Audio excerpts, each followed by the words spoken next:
ರಾಯ ಕೌರವ ಸೈನ್ಯ ಕದಳಿ ವಾಯೋ ಉತ್ತರ ಸಹಿತ ನಿರ್ಜರ ರಾಯನಂದನ ಬಂದು ಹೊಕ್ಕನು ಮತ್ಸ್ಯಪುರವರವಾ.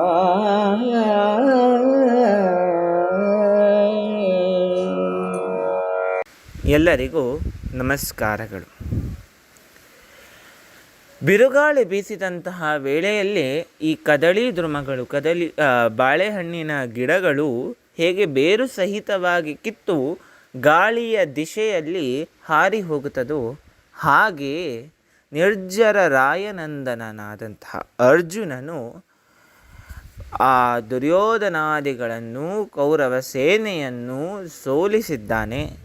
ಅವರೆಲ್ಲರೂ ಆ ಗಾಳಿಗೆ ಸಿಕ್ಕು ಹಾರಿ ಹೋದ ಹಾಗೆ ಪರಾಜಯಕ್ಕೆ ಸಿಕ್ಕು ಮತ್ತೆ ತಮ್ಮ ಕುರುರಾಷ್ಟ್ರವನ್ನು ಸೇರಿಕೊಂಡಿದ್ದಾರೆ.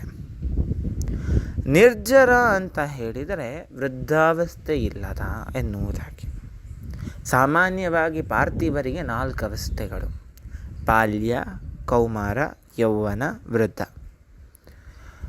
ಆದರೆ ದೇವತೆಗಳಿಗೆ ಆ ವೃದ್ಧಾವಸ್ಥೆ ಇಲ್ಲ, ರಾಕ್ಷಸರಿಗೆ ಬಾಲ್ಯಾವಸ್ಥೆ ಇಲ್ಲ. ಹೀಗೆ ಅಮೃತಪಾಯಿಗಳಾದಂತಹ ವೃದ್ಧಾವಸ್ಥೆ ಉಳ್ಳಂತಹ ದೇವತೆಗಳು, ದೇವತೆಗಳಿಗೆ ರಾಯನು ಎನಿಸಿದಂತಹ ದೇವೇಂದ್ರ, ಆತನ ಮಗನಾದಂಥ ಅರ್ಜುನನು ಈ ರೀತಿಯಾಗಿ ದುರ್ಯೋಧನಾದಿಗಳನ್ನು ಸೋಲಿಸುವುದಕ್ಕೆ ಸಮರ್ಥನಾಗಿ ಅವರೆಲ್ಲರಿಗೂ ಪರಾಜಯವನ್ನು ಉಣಿಸಿದ್ದಾನೆ. ನಾವೆಲ್ಲ ನೋಡೇ ಇದ್ದೇವೆ. ಸಂಧಿ 8ರಲ್ಲಿ ಆತ ಹೇಗೆ ಕರ್ಣನನ್ನು, ದ್ರೋಣನನ್ನು, ಕೃಪಾಚಾರ್ಯರನ್ನಾಗಿರ್ಬೋದು, ಭೀಷ್ಮಾಚಾರ್ಯರನ್ನಾಗಿರ್ಬೋದು, ದುರ್ಯೋಧನನನ್ನಾಗಿರ್ಬೋದು ಸೋಲಿಸಿದ್ದಾನೆ ಎನ್ನುವುದಾಗಿ.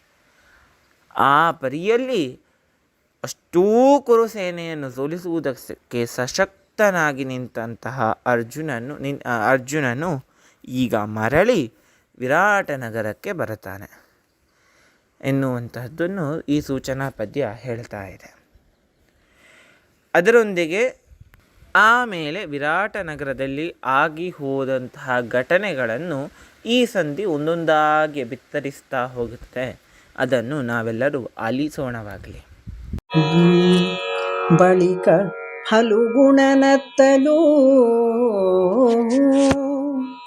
ಆ ಮರದೊಳಗೆ ಕೈದುವನಿರಿಸಿ ಮುನ್ನಿನ ಹೊಲು ರಥವ ಮೇಳೈಸಿ ಸಾರಥಿತನವನಳವಡಿಸೆ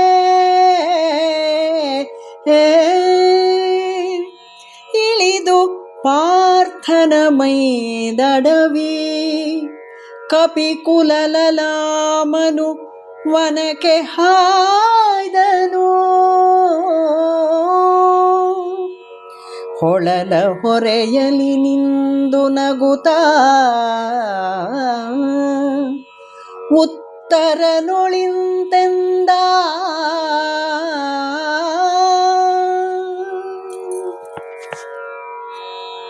ಈಗಾಗಲೇ ದುರ್ಯೋಧನಾದಿಗಳನ್ನು ಸೋಲಿಸಿ ಅವರನ್ನೆಲ್ಲರೂ ಹಸ್ತಿನಾಪುರಕ್ಕೆ ಕಳಿಸಿಕೊಟ್ಟವನ ಅರ್ಜುನನಿದ್ದಾನೆ.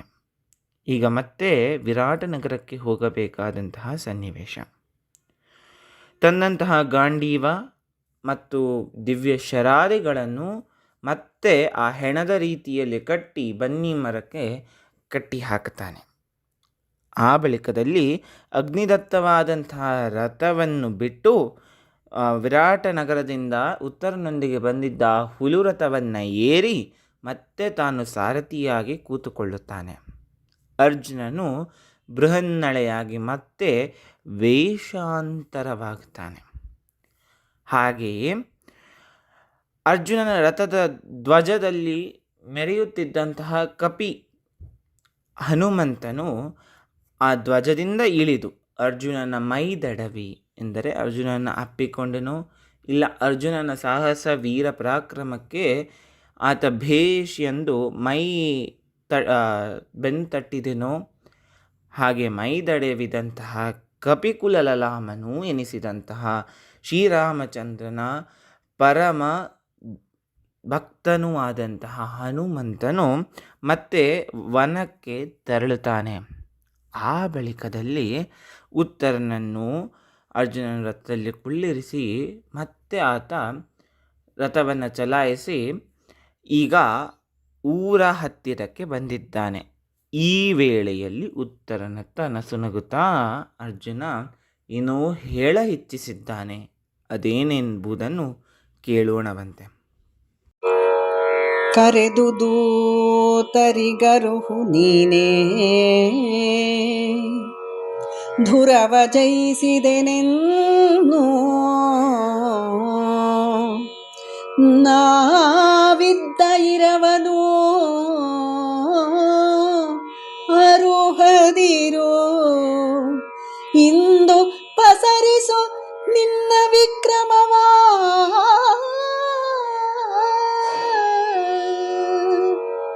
ಅರಸ ನಿನ್ನನೇ ಮನ್ನಿಸಲಿ ಪುರ ಪರಿಜನಗಳು ನಿನ್ನ ವಿಜಯದ ಹರುಷದಲ್ಲಿ ಹೆಚ್ಚಿರಲಿ ನೇಮಿಸಿದಂತೆ ಮಾಡೆಂದ.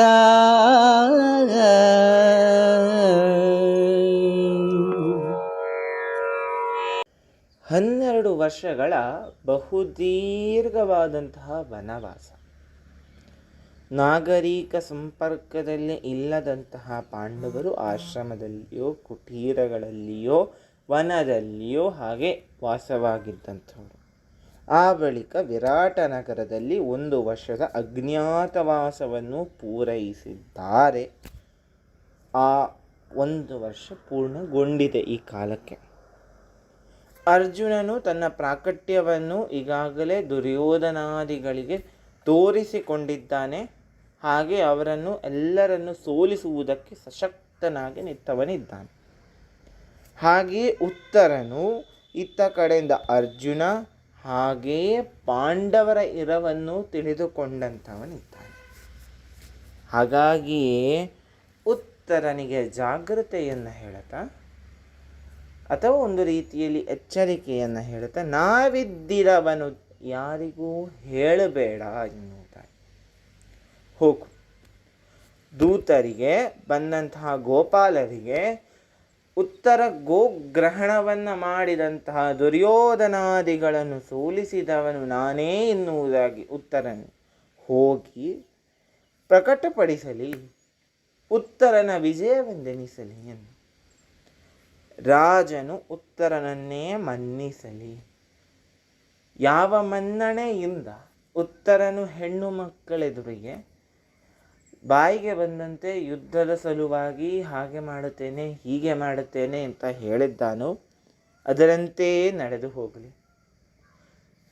ಇಲ್ಲಿ ನಾವು ಗಮನಿಸಬೇಕಾದದ್ದು, ಅರ್ಜುನನು ಯಾವುದೇ ಮನ್ನಣೆಗೆ ತನ್ನ ವೀರತ್ವವನ್ನು ಪ್ರಕಟಪಡಿಸಲಿಲ್ಲ. ಕರ್ತವ್ಯವಾಗಿದ್ದಂತಹ ಆ ಕಾರಣದಿಂದಲೇ ಅರ್ಜುನನು ಯುದ್ಧವನ್ನು ನಡೆಸಿದ್ದಾನೆ. ಹಾಗಾಗಿ ಮನ್ನಣೆ ಇರುವುದೆಲ್ಲ ನಿನಗೇ ಇರಲಿ ಅನ್ನುತ್ತಾ ಪುರದ ಪರಿವಾರವೆಲ್ಲ ನಿನ್ನನ್ನೇ ಜಯಕಾರ ಹಾಕಲಿ, ನಿನ್ನ ವಿಜಯದ ಉತ್ಸವದಲ್ಲಿಯೇ ತುಂಬಿಕೊಂಡಿರಲಿ ಎನ್ನುವುದಾಗಿ ಅರ್ಜುನನು ಈಗ ಉತ್ತರನಿಗೆ ಆಜ್ಞೆಯನ್ನು ಮಾಡುತ್ತಾನೆ. ಉತ್ತರನಿಗೂ ಈಗ ತನ್ನ ಸತ್ಯದ ಅರಿವು ಆಗಿದೆ. ಈ ರೀತಿಯಾಗಿ ಆತ ಮಾಡಿಕೊಂಡು ಹೋದಂತಹ ಮನ್ನಣೆ ಯುದ್ಧರಂಗದಲ್ಲಿ ಏನಾಯಿತು ಎನ್ನುವುದು ಉತ್ತರನಿಗೂ ಗೊತ್ತಿದೆ. ಹಾಗಾಗಿಯೇ ನೀವು ಹೇಳಿದಂತೆಯೇ ಆಗಲಿ, ನೀವು ಯಾವಾಗಲೂ ಶುಭವಾದ ನುಡಿಯನ್ನೇ ಆಡುತ್ತೀರಿ ಎನ್ನುವುದಾಗಿ ತಲೆ ತಗ್ಗಿಸಿ ಒಪ್ಪಿಕೊಳ್ಳುತ್ತಾನೆ. ಆದರೆ ಈ ಬಾರಿ ಆ ವಿಜಯದ ಮನ್ನಣೆ ಉತ್ತರನಿಗೆ ನಿಜವಾಗಿ ಒಳಗಿನಿಂದಲೂ ಕೂಡ ಬೇಕಾಗಿರಲಿಲ್ಲ ಎನ್ನುವಂತಹ ಒಂದು ಭಾವವನ್ನು ಕವಿ ತಂದಿದ್ದಾನೆ. ಅದನ್ನು ಗಮನಿಸಬೇಕು. ಇಲ್ಲಿ ಹೇಳಲ್ಪಟ್ಟ ಅಥವಾ ಹೊರಿಸಲ್ಪಟ್ಟ ಮನ್ನಣೆಯನ್ನು ಉತ್ತರನೇ ಗ್ರಹಿಸಬೇಕಾಗಿದೆ ಅನ್ನುವುದು ಕೂಡ ನೋಡೋಣ.